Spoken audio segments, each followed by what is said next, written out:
നമ്മൾ എടുത്തിട്ടുണ്ടായിരുന്നത് സ്ലേറ്റൺ ഡിറ്റർമിനന്റ് ആയിരുന്നു. അടുത്തത് സ്ലേറ്റേഴ്സ് റൂൾ. എന്താണ് സ്ലേറ്റേഴ്സ് റൂൾ എന്ന് പറഞ്ഞ? സ്ലേറ്റേഴ്സ് റൂൾ എന്ന് പറയുന്നത് it is used for calculating the effective nuclear charge. effective nuclear charge calculate ചെയ്യാൻ വേണ്ടി നമ്മൾ യൂസ് ചെയ്യുന്ന റൂളിനെയാണ് ഇത് പറയുന്നത് സ്ലേറ്റേഴ്സ് റൂൾ എന്ന് പറയുന്നത്. Slater's rule. Slater's rule.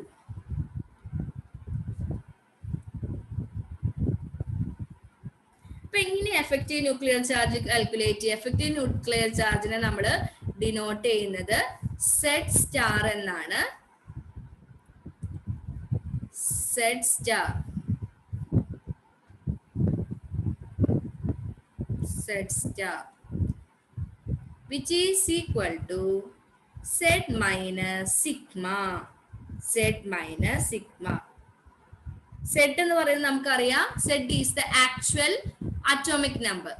അതായത് ഹൈഡ്രജൻ എടുക്കുകയാണെങ്കിൽ Z എന്താ 1 ആണ്. ഹീലിയം എടുക്കുകയാണെങ്കിൽ എന്താ 2. ലിഥിയം എടുക്കുകയാണെങ്കിൽ എന്താ 3. അപ്പൊ അതിനെയാണ് നമ്മൾ എന്ത് പറയുന്നത് Z എന്ന് പറയുന്നത് actual atomic number. Where sigma is the screening constant. Screening constant. Screening constant. അതിനെയാണ് നമ്മൾ സിഗ്മ എന്ന് പറയുന്നത്. അപ്പോൾ ആക്ച്വൽ അറ്റോമിക് നമ്പറിൽ നിന്ന് സ്ക്രീനിങ് കോൺസ്റ്റന്റ് മൈനസ് ചെയ്തതിന് നമുക്ക് എന്ത് കിട്ടും? എഫക്റ്റീവ് ന്യൂക്ലിയർ ചാർജ് കിട്ടും. അപ്പൊ നമുക്കറിയണം എങ്ങനെയാണ് ഈ സ്ക്രീനിങ് കോൺസ്റ്റന്റ് കാൽക്കുലേറ്റ് ചെയ്യാന്നുള്ളത്. അതിന് വേണ്ടിയിട്ടുള്ള റൂളിനെയാണ് നമ്മൾ എന്ത് പറയുന്നത് സ്ലേറ്റേഴ്സ് റൂൾ എന്ന് പറയുന്നത്. അപ്പൊ എന്തൊക്കെയാണ് അതിലുള്ള റൂളുകൾ എന്ന് നമുക്ക് നോക്കാം. അതിൽ ഫസ്റ്റ് റൂൾ എന്ന് പറയുന്നത് the orbitals are divided into following groups. First rule ആണ് നമ്മൾ പറയുന്നത് കേട്ടോ. The orbitals are divided into following groups. എങ്ങനെയാണ് ഡിവൈഡ് ചെയ്യാന്ന് അറിയാമോ? ഇങ്ങനെയാണ് നമ്മൾ ഡിവൈഡ് ചെയ്യുക. 1s 2s 2p 3s 3p 3d 4s 4p 4d 4f. ഇങ്ങനെയാണ് നമ്മൾ ഓർബിറ്റൽസിനെ ഗ്രൂപ്പ് ചെയ്യും. ആദ്യം തന്നെ നമ്മൾ ചെയ്യേണ്ടത് ഇലക്ട്രോണിക് കോൺഫിഗറേഷൻ ചെയ്താ അതിനുശേഷം ഇലക്ട്രോൺസിനെ ഇങ്ങനെ ഗ്രൂപ്പ് ചെയ്യാം. ഇനി സെക്കൻഡ് റൂൾ എന്ന് പറയുന്നത് there is no contribution from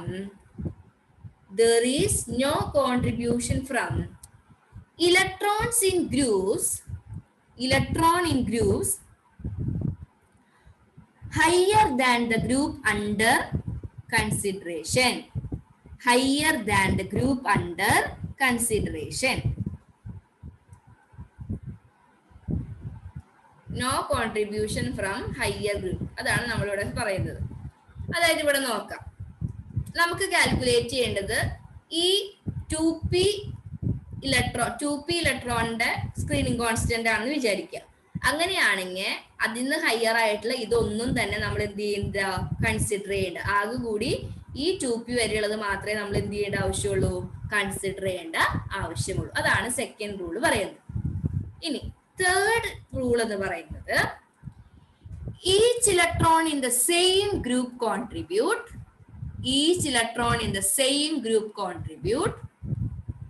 0.35 but the electron in oneness group contribute 0.3 only. Contribute 0.3 only. ഇതിന്റെ എക്സ്പ്ലനേഷൻ ഒരു പ്രോബ്ലം വെച്ച് നിങ്ങൾക്ക് പറഞ്ഞു തരാം.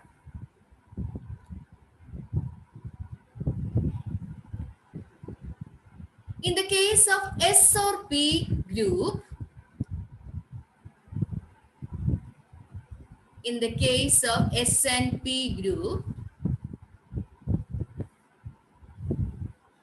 n-1 group contribute 0.85.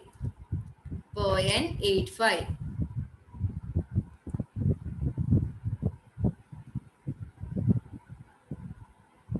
But in the case of D or F electron,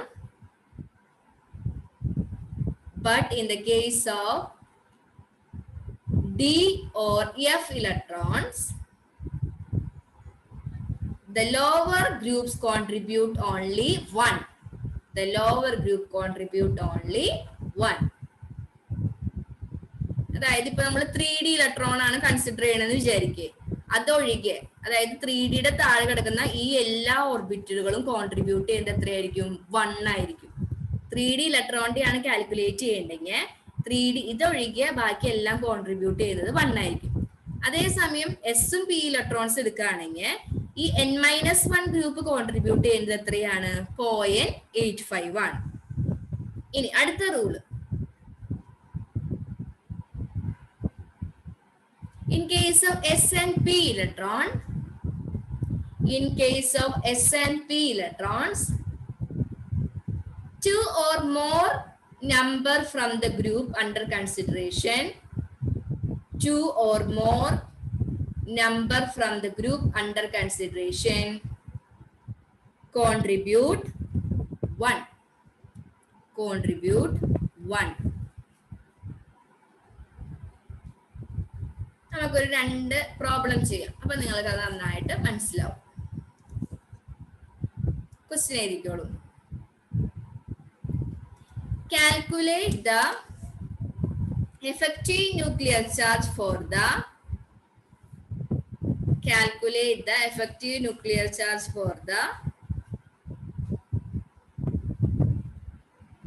2p electron in carbon. 2p electron in carbon. അപ്പൊ ആദ്യം തന്നെ നമ്മൾ ചെയ്യേണ്ടത് ഇതിന്റെ ഇലക്ട്രോണിക് കോൺഫിഗറേഷൻ എഴുതണം. കാർബണിന്റെ ഇലക്ട്രോണിക് കോൺഫിഗറേഷൻ നമുക്കറിയാം എന്താ? 1s2 2s2 2p2.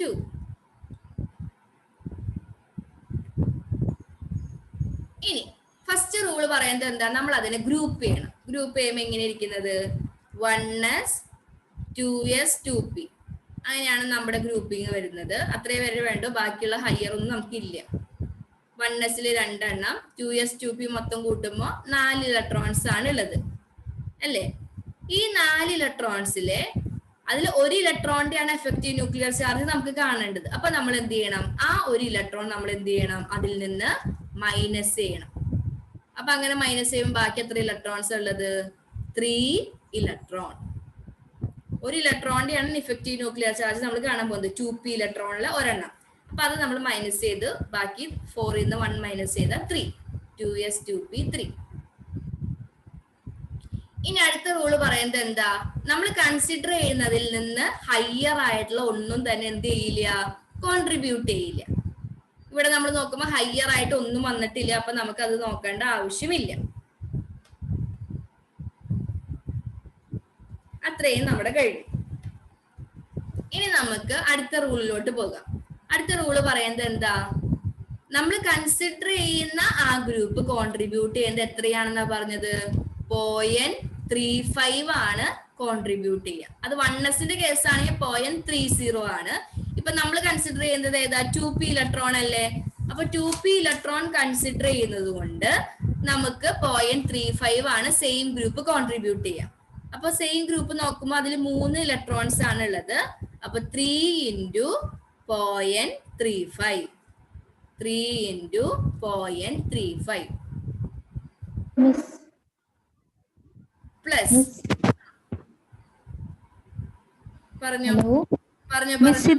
പറയോ ഇപ്പൊ പറഞ്ഞ 0.35 കാര്യം. അതായത് നമ്മൾ ഏത് ഇലക്ട്രോൺ ആണോ കൺസിഡർ ചെയ്യേണ്ടത് അതിന്റെ ഗ്രൂപ്പ് 0.35 ആണ് കോൺട്രിബ്യൂട്ട് ചെയ്യുക.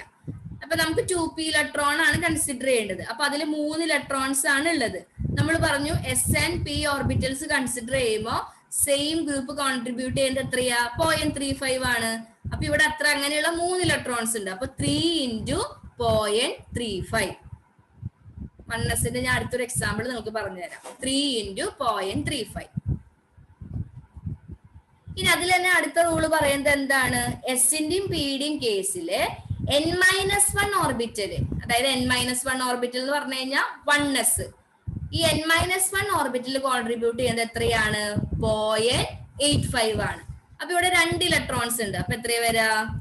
2 × 0.85. 2 × 0.85. പിന്നെ n-2 ഓർബിറ്റൽ ഒന്നുമില്ല. അപ്പൊ അതേപോലെ ഇത്രയേ ഇവിടെ എഫക്റ്റീവ് ന്യൂക്ലിയർ ചാർജിന് വരുള്ളൂ. സ്ക്രീനിങ് കോൺസ്റ്റന്റ് ആണ് നമ്മൾ കണ്ടുപിടിക്കുന്നത്. അപ്പൊ ഇത് എത്രയാന്ന് എഴുതാം.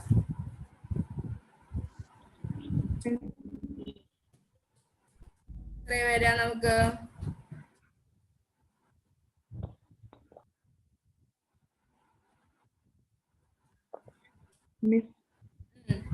പറഞ്ഞോ. റൂൾ 3 അല്ല റൂൾ 3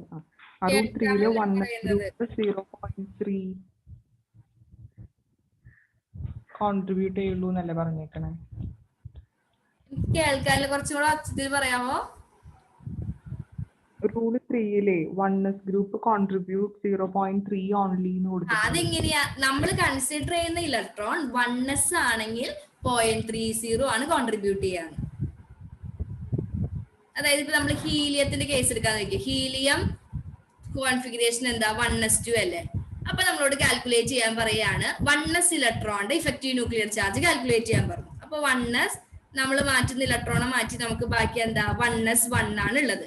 അങ്ങനെയാണെങ്കിൽ നമ്മൾ കൺസിഡർ ചെയ്യുന്ന ഇലക്ട്രോൺ 1s ഗ്രൂപ്പ് ആണെങ്കിൽ അത് കോൺട്രിബ്യൂട്ട് ചെയ്യുന്നത് എത്രയായിരിക്കും? 0.30 ആയിരിക്കും. ഇവിടെ നമ്മൾ കൺസിഡർ ചെയ്യാൻ പോകുന്നത് ഏത് ഇലക്ട്രോണിയാ? 2p ഇലക്ട്രോണിയാ. അപ്പൊ ആ കേസാണ് എടുക്കേണ്ടത്. 2p ഇലക്ട്രോൺ ആണെങ്കിൽ 0.35 ആയിരിക്കും കോൺട്രിബ്യൂട്ട് ചെയ്യുക. പിന്നെ നമ്മൾ അടുത്ത റൂളാണ് നോക്കേണ്ടത്. n-1 ഓർബിറ്റല് എത്രയാണ്? 0.85 ആണ്. നമ്മൾ കൺസിഡർ ചെയ്യുക അല്ലെങ്കിൽ നമ്മളോട് കാൽക്കുലേറ്റ് ചെയ്യാൻ പറയുന്നത് 1s ഓർബിറ്റലിന് ഇലക്ട്രോൺ ആണെങ്കിലാണ് ഈ 0.30 നമ്മൾ കൺസിഡർ ചെയ്യാനായിട്ട് പാടുള്ളൂ. ക്ലിയർ ആണോ പറഞ്ഞത്?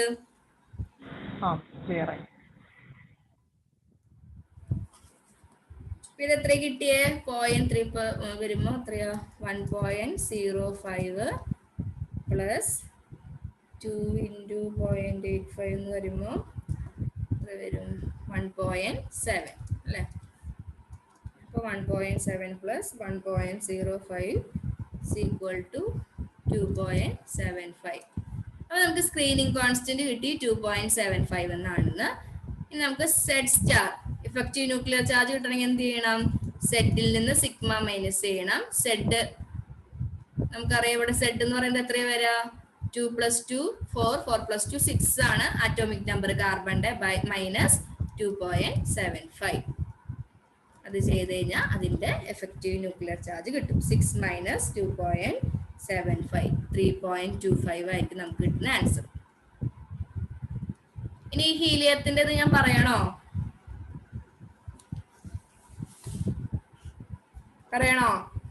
നിങ്ങൾ ആ ക്വസ്റ്റ്യൻ കൂടി എഴുതിക്കോളൂ. Determine the effective nuclear charge for 1s electron in helium.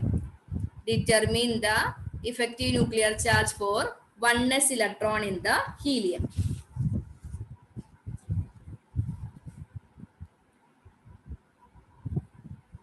അപ്പൊ അങ്ങനെ വരുമ്പോൾ നമ്മൾ എന്ത് ചെയ്തു? 1 ഹീലിയത്തിന്റെ കോൺഫിഗറേഷൻ എഴുതി 1s2. ഒരു ഇലക്ട്രോൺ ആണ് അതിൽ കൺസിഡർ ചെയ്യേണ്ടത്. അപ്പൊ ബാക്കി ഇലക്ട്രോൺ എന്ന് പറയുന്നത് 1s1. ഹയർ ആയിട്ടുള്ള ഗ്രൂപ്പുകൾ ഒന്നും തന്നെ ഇല്ല. അപ്പൊ അതൊന്നും കൺസിഡർ ചെയ്യേണ്ട. ഇനി 1s വരുമ്പോൾ കൺസിഡർ ചെയ്യേണ്ട കാര്യം എന്താ? 1s ആണ് നമുക്ക് കാൽക്കുലേറ്റ് ചെയ്യണ്ടെങ്കിൽ അതിനെ നമ്മൾ എത്രയോണ്ടാണ് മൾട്ടിപ്ലൈ ചെയ്യേണ്ടത്? 0.30 കൊണ്ടാണ് മൾട്ടിപ്ലൈ ചെയ്യേണ്ടത്. ഈ കേസിൽ ഒരു ഇലക്ട്രോൺ ഉള്ളു. അപ്പൊ 0.30 സിഗ്മ നമുക്ക് കിട്ടി 0.30 ആണ്. സെഡ് സ്റ്റാർ കിട്ടണമെങ്കിൽ എന്ത് ചെയ്യണം? സെഡിൽ നിന്ന് സിഗ്മ മൈനസ് ചെയ്യണം. സെഡ് എത്രയാ? ആറ്റോമിക് നമ്പർ ഓഫ് ഹീലിയം എന്ന് പറയുന്നത് 2 ആണ്. 2 - 0.30 എത്ര കിട്ടും നമുക്ക്? 1.7.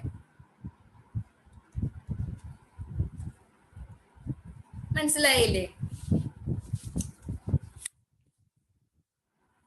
മനസ്സിലായി. പ്രോബ്ലം ഞാൻ നിങ്ങൾക്ക് ചെയ്യാൻ തരാം. അത് നിങ്ങൾ ചെയ്യാൻ പറ്റുള്ളൂ നോക്കാം. 2p electron in nitrogen. 2p electron in nitrogen.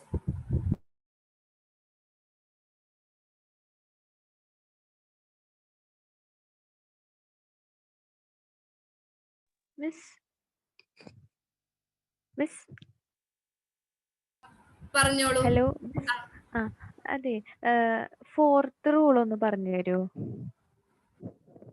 Fourth rule ഏതാ? 1 വരുന്നതല്ലേ? ഞാൻ അടുത്തൊരു എക്സാമ്പിൾ പറഞ്ഞിട്ട് നിങ്ങൾക്ക് പറഞ്ഞുതരാം കേട്ടോ. ഇത് നിങ്ങൾ ചെയ്യൂ. ഇത് വരുമ്പോ 2p വരെ വരില്ല. അപ്പൊ നിങ്ങൾക്ക് ഫോർത്ത് റൂൾ അപ്ലൈ ചെയ്യേണ്ട വരില്ല. ഇത് ചെയ്യൂ. അടുത്തൊരു പ്രോബ്ലം ചെയ്യുമ്പോൾ നിങ്ങൾക്ക് അത് മനസ്സിലാവും.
കിട്ടിയോ നിങ്ങൾക്ക്?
കിട്ടിയോ? സിഗ്മയുടെ വാല്യൂ 3.1 ആണ് മിസ്. ഇതാണോ നിങ്ങൾ ചെയ്ത് ഞാൻ കാൽക്കുലേറ്റ് ചെയ്യണം? അതെ മിസ്. ഇതാണ്. ഇപ്പൊ 2s 2p വരെ നമ്മൾ പഠിച്ച sp ഇലക്ട്രോൺ. ഇനി ഒരു ക്വസ്റ്റ്യൻ ചെയ്ത് അപ്പൊ നിങ്ങൾക്ക് ഫോർത്ത് റൂള് മനസ്സിലാവും. Find the effective nuclear charge for 3d electron in vanadium. 3d electron in vanadium.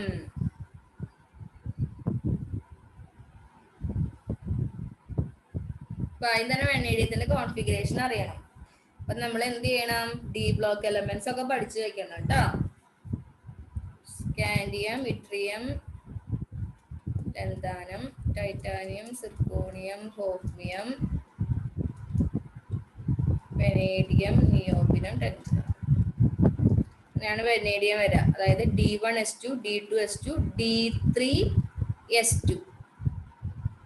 അതാണ് വെനേഡിയത്തിന്റെ വരിക. D3S2. അതായത് 3D3 4S2. അപ്പൊ നമുക്ക് എഴുതാം. ഇങ്ങനെ എഴുതുമ്പോ വരാ 1S2, 2S2, 2P6, 3S2, 3P6, 3d3 4s2. ശരിക്കും 4s ഇപ്പുറത്താണ് വരട്ടെ. ഇതിന്റെ ഒരു ഗ്രൂപ്പിംഗ് അനുസരിച്ചാണ് ഞാൻ ഇങ്ങനെ എഴുതിയത് കേട്ടോ. 1s2 2s2 2px 3s2 3px 3d3 4s2. ഇത് നിങ്ങൾ പഠിച്ചു വെക്കണം കേട്ടോ. നിങ്ങൾ ഇനോർഗാനിക്കിൽ പഠിച്ചിട്ടുണ്ടാന്ന് വിചാരിക്കണേ. ബാക്കിയും കൂടി ഞാൻ എഴുതാം. ക്രോമിയം, മോളിബ്ഡിനം, ടങ്സ്റ്റൺ,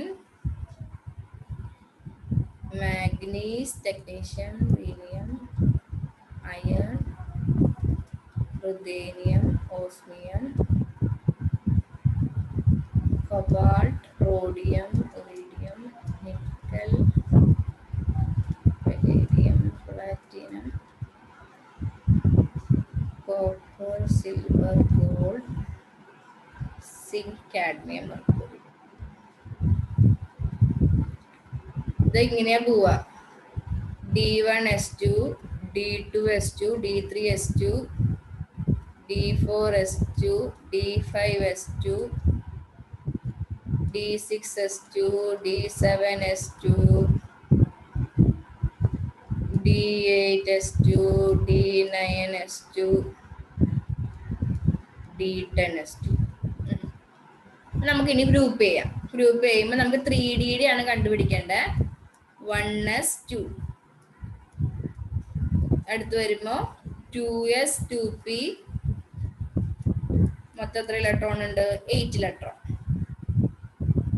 അടുത്ത 3s 3p ഒരുമിച്ച് ഗ്രൂപ്പ് ചെയ്യണം. 3s 3p മൊത്തം 8 ഇലക്ട്രോൺ. 3D ആണ് നമുക്ക് കണ്ടുപിടിക്കേണ്ടത്. അപ്പൊ 1 ഇലക്ട്രോൺ അതിൽ നിന്ന് മൈനസ് ചെയ്യണം. അപ്പൊ ബാക്കി 2 ഇലക്ട്രോൺ.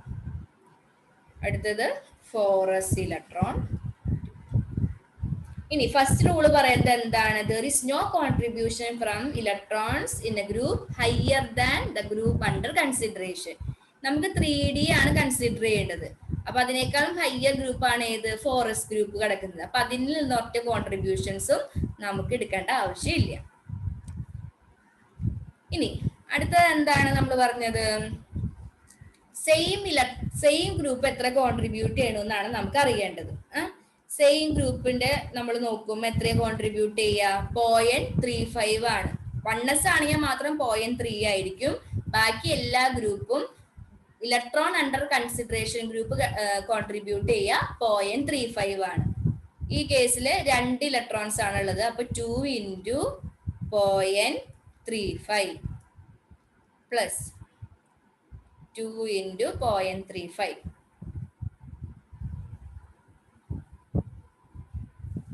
ഇനി എസും പിയും ഇലക്ട്രോൺസ് ആണെങ്കിൽ n-1 ഓർബിറ്റിൽ കോൺട്രിബ്യൂട്ട് ചെയ്യുന്നത് എത്രയായിരിക്കും? 0.85. ബാക്കി എല്ലാ ഗ്രൂപ്പും കോൺട്രിബ്യൂട്ട് ചെയ്യുന്നത് 1 ആയിരിക്കും. പക്ഷേ ഡിയും എഫും ഇലക്ട്രോൺസ് കൺസിഡർ ചെയ്യുമ്പോൾ നമ്മൾ കൺസിഡർ ചെയ്യുന്ന ഗ്രൂപ്പ് ഒഴികെയുള്ള ബാക്കി എല്ലാ ഗ്രൂപ്പുകളും കോൺട്രിബ്യൂട്ട് ചെയ്യുന്നത് എത്രയായിരിക്കും? 1 ആയിരിക്കും. ഒന്നും കൂടി ഞാൻ പറയാം. ഡിയുടെ കേസ് നമ്മൾ കൺസിഡർ ചെയ്യുമ്പോൾ, ഡിയുടെ കേസ് അല്ലെങ്കിൽ എഫിന്റെ കേസ് കൺസിഡർ ചെയ്യുമ്പോൾ നമ്മൾ കൺസിഡർ ചെയ്യുന്നത് ഏത് ഗ്രൂപ്പാണോ അത് കോൺട്രിബ്യൂട്ട് ചെയ്യുന്നത് 0.35 ആയിരിക്കും. അതൊഴികെ ലോവറിൽ കിടക്കുന്ന എല്ലാ ഗ്രൂപ്പും കോൺട്രിബ്യൂട്ട് ചെയ്യുന്നത് എത്രയായിരിക്കും? 1 ആയിരിക്കും. അതായത് 1 × മൊത്തം എത്ര ഇലക്ട്രോൺസ് എന്ന് നോക്കാം. 8 8 16 2 18. ഈ 18 ഇലക്ട്രോൺസും കോൺട്രിബ്യൂട്ട് ചെയ്യുന്നത് എത്രയായിരിക്കും? 1 ആയിരിക്കും. അതാണ് എപ്പോഴും ഡിയും എഫിന്റെ കേസിൽ നമ്മൾ ശ്രദ്ധിക്കേണ്ടത്. നമ്മൾ കൺസിഡർ ചെയ്യുന്ന ഗ്രൂപ്പ് 0.35ഉം ബാക്കി ലോവറായി കിടക്കുന്ന എല്ലാ ഗ്രൂപ്പും കോൺട്രിബ്യൂട്ട് ചെയ്യുന്നത് 1 ആയിരിക്കും. ഇനി എന്ത് ചെയ്യുക? ഇത് തമ്മിൽ ആഡ് ചെയ്തിട്ട് എന്ത് ചെയ്യണം? നമ്മള്